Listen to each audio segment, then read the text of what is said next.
for us to share this important announcement on our policy review, specifically our use of force policy review.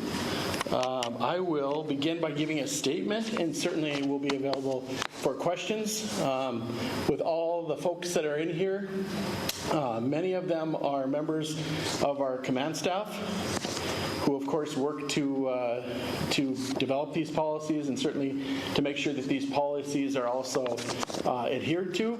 Additionally, we have some members of our police union that are here as well, who also yesterday we reviewed the policy with them before going forward with it. And finally, you see that my boss is here.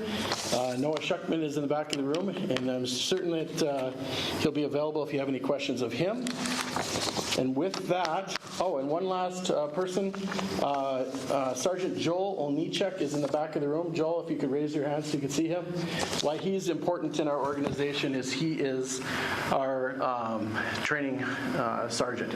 So most of the stuff that goes from our policy development to actually hands-on what it looks like when it actually meets boots on the ground, Joel's responsible for building those training plans that we follow. So with that, the Duluth Police Department takes pride in being engaged with our community and being leaders in policing. We lead from how we do character-based hiring and recruiting, policy development, and at times we do that policy development with our community members and our citizen review board. And also by providing realistic scenario-based training to best replicate and prepare our officers for the dynamic and difficult police responses they will encounter. We embrace an environment of change, and we do seek continuous improvement. At DPD, we believe the community is our strength. Our relationships form partnerships.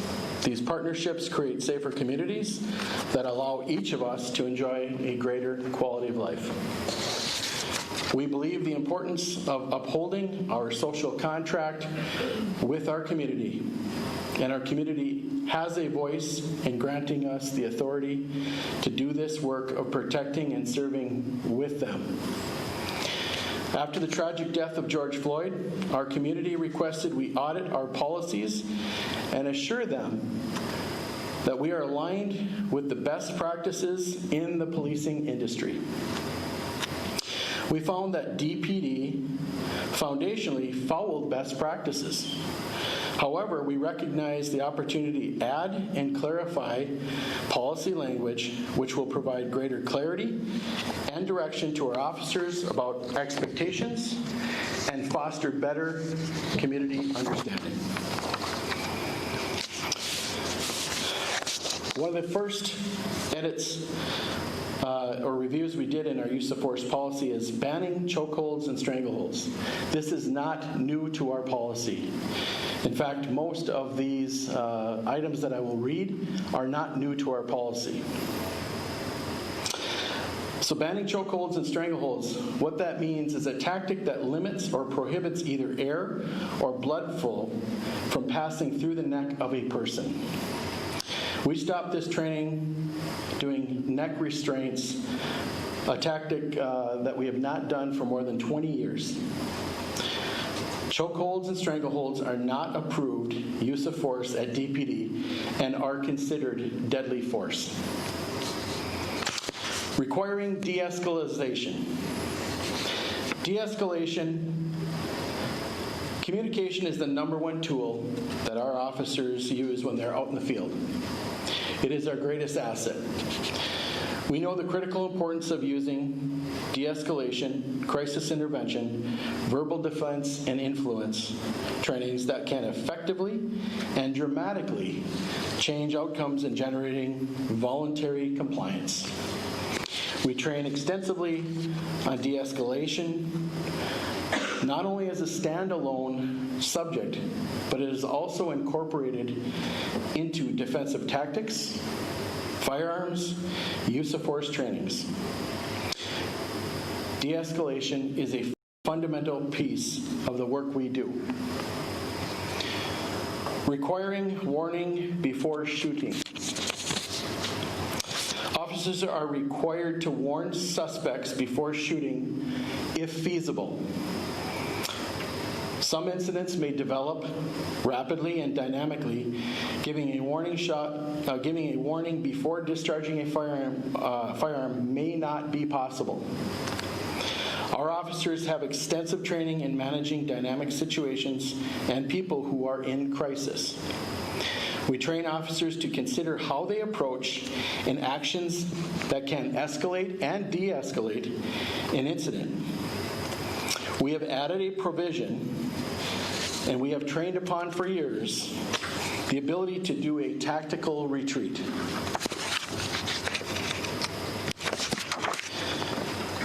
A tactical retreat is an opportunity for us to do an assessment at the scene of an incident and make a determination if our response or further response will escalate or will put people in greater harm's way than our actual retreat will. And so those are assessments that are ongoing and something we have trained on for years. Exhausting all alternatives before shooting. Alternatives to using force begin by having robust responses, such as addressing mental illness and substance abuse. Our mental health unit, pairing social workers with police officers, is groundbreaking and innovative. More importantly, this program is improving the lives of people in our community each day. In 2019, DPD responded to more than 4,100 calls involving people who were suffering from mental health crisis. Additionally, DPD responded to more than 7,400 calls where substance abuse was a factor. Additionally, the Duluth Police Department Mental Health Unit has had more than 400 proactive responses to address people in the community who struggle with mental health and/or substance abuse issues. We view ourselves as a life-saving organization who values the sanctity of every life. We seek to generate voluntary compliance and use less lethal alternatives to deadly force. We have added less lethal alternatives to deadly force in the recent years, and this enhances our ability to save lives. Duty to intervene. We have had a duty to intervene also in our policy, but we did have the opportunity to augment and improve the language. We added language that states, regardless of tenure or rank, officers must intervene verbally or physically if another officer is using force outside of policy and training. It is important to prevent the need to intervene in the first place. So to do so, we're taking steps towards a holistic approach to enhance officer health and wellness and resiliency. Last year, the City of Duluth invested in the health and wellness of our officers by funding a mandatory annual mental health check-in with a mental health professional. We are also in the process of working with the College of St. Scholastica to create an annual physical wellness program to encourage greater health. Together, these initiatives will help officers gain greater resiliency from the trauma and stress of police work. Banning shooting at moving vehicles. Our policy states shots fired at or from a moving vehicle are rarely effective. Officers should move out of the path of an approaching vehicle instead of discharging their firearm at the vehicle or any of its occupants. An officer should only discharge a firearm at a moving vehicle or its occupants when the officer reasonably believes there are no other reasonable means available to avert the threat of the vehicle, or if the deadly force other than the vehicle is directed at the officer or others. Officers should not shoot at any part of a vehicle in an attempt to disable the vehicle. Require use of a force continuum. The progression of force is not linear. An officer adapts their use of force response to overcome resistance and generate compliance with the tools and tactics that are reasonable and appropriate. In using any tools and tactics in the list of options an officer has, an officer may go from one to the other that governs the objectively reasonable standard as the situation unfolds. The critical importance of using de-escalation, crisis intervention, and verbal defense and influence can effectively and dramatically change outcomes in generating voluntary compliance. Having the capacity to use less lethal tools to resolve potentially lethal encounters is another way we are poised to save the lives of people who are experiencing a crisis today, but through good tactics, training, and tools can live tomorrow. Requirement for comprehensive reporting. Officers are required to report any use of force above putting someone into handcuffs. All use of force incidents are reviewed by a supervisor to determine if the force was reasonable, appropriate, and within policy. We have a dedicated training sergeant, Sergeant Olnichek, with significant training and experience, who will also evaluate our use of force for consistency with our policies and the training, many of the times the training plans that he creates. We also have an early intervention system in place to track officer use of force and complaints. We do body-worn camera audits to review incidents for the purposes of coaching, guiding, mentoring, and training. If force is outside of our policy and training, we follow our complaint process, which is another policy. So there was a lot there, I know, and we talked about use of force, but before we get into questions, I just want each of you to understand when we talk about use of force, the statistics that I will give you from 2019. So in 2019, we responded to or initiated 100,766 calls for service. Use of force incidents in total were 158. That is 0.015% of the time there is force used. Arrests, both adult and juvenile, numbered 3,502.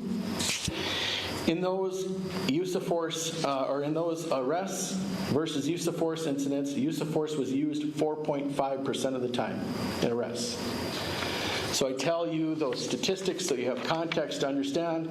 While use of force is not something that any of us like to talk about, it doesn't look good, regardless if it's by policy or follows policy or not. It is something that is very infrequent, and we work very hard in this organization to make sure that the uses of force we have are very infrequent. And so with that, I will open it up for questions that you may have.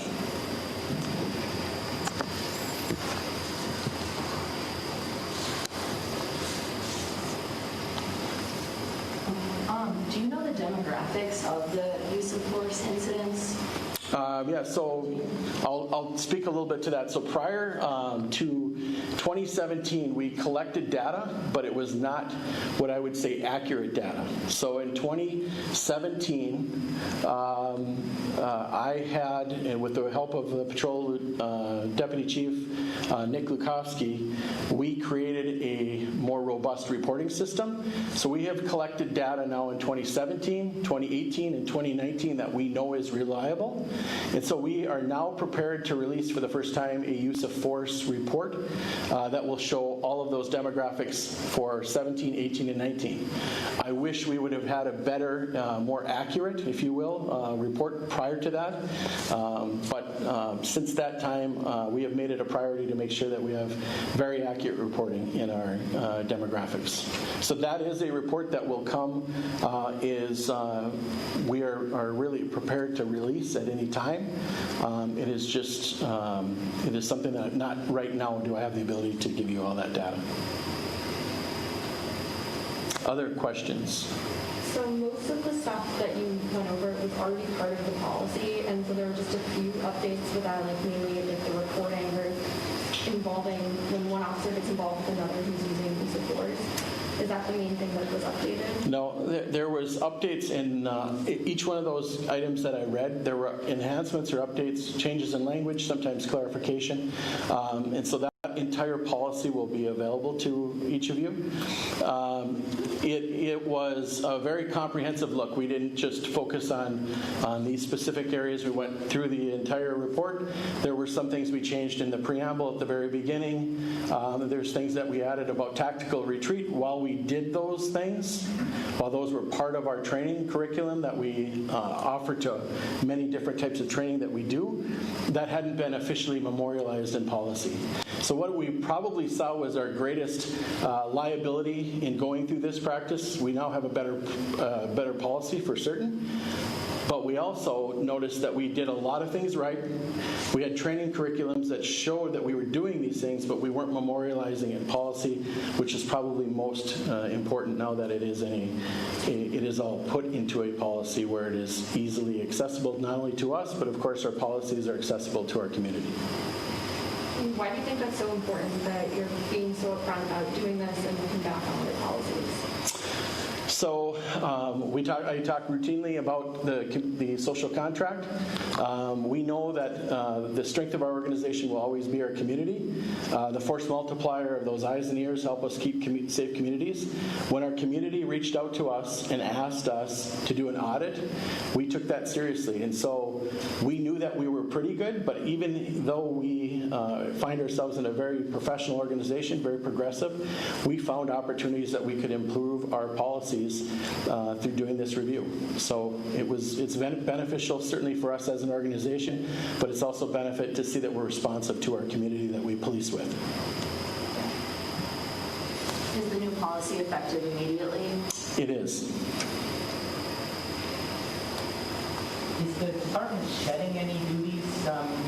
Some of the other in other communities we've heard, about police being deployed to deal with situations maybe that they're not well suited to respond to. I know you've brought in social workers as part of the picture here recently, but do you see the role of police becoming more strictly defined?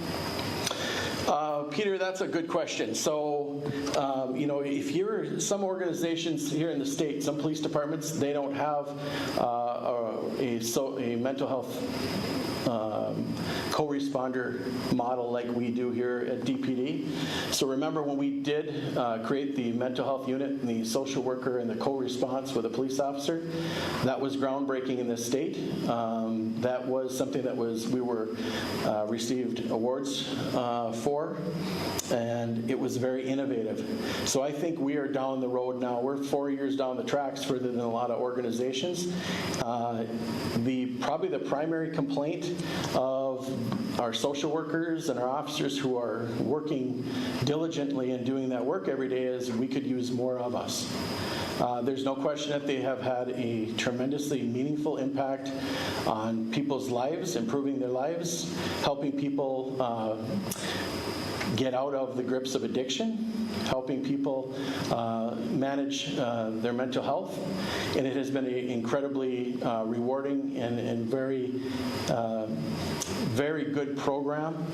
And we see those tangible results. So do you think that Duluth is viewed as somewhat of a model in terms of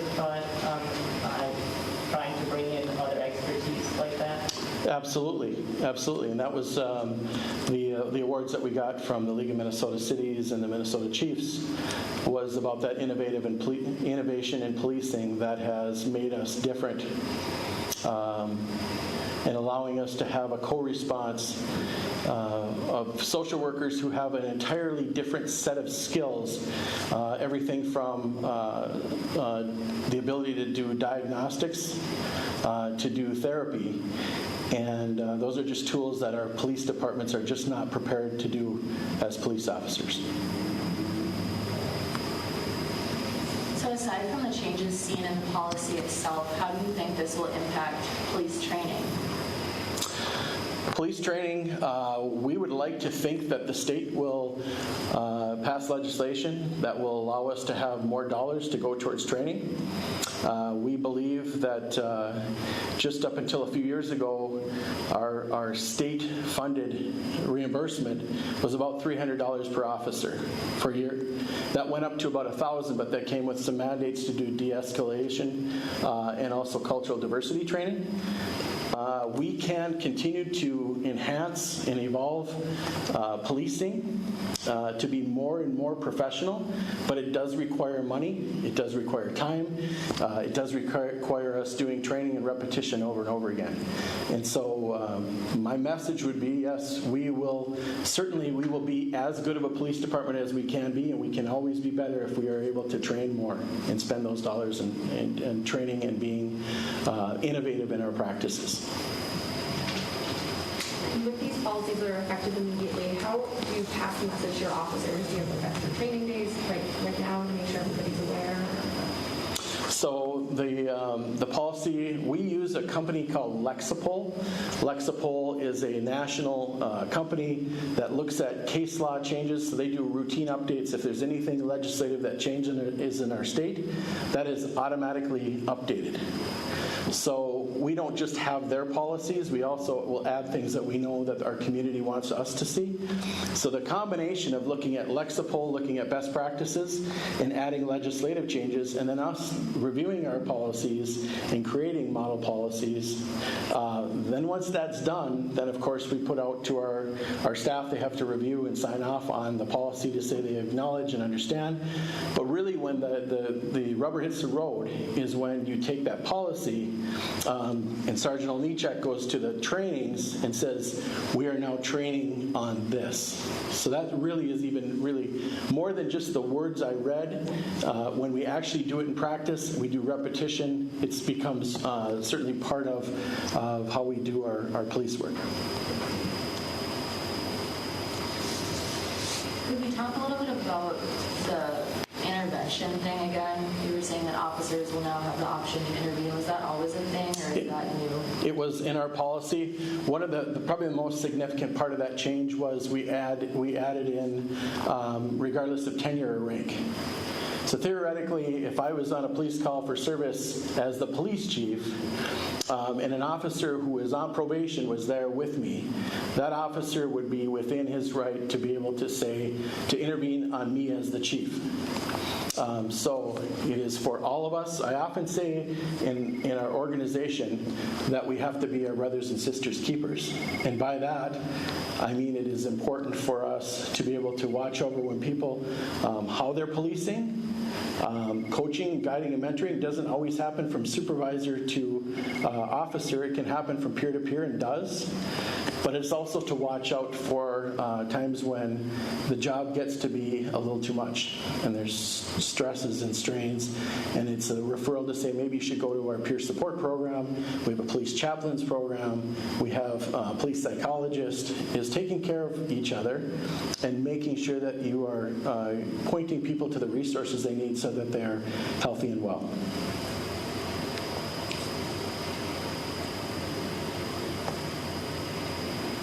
Anything else? Otherwise, you certainly feel free to talk to any of these folks. And if you have questions, certainly work through Ingrid, and we can follow up with any other requests that you may have. And I thank you so much for coming. Stay cool out there.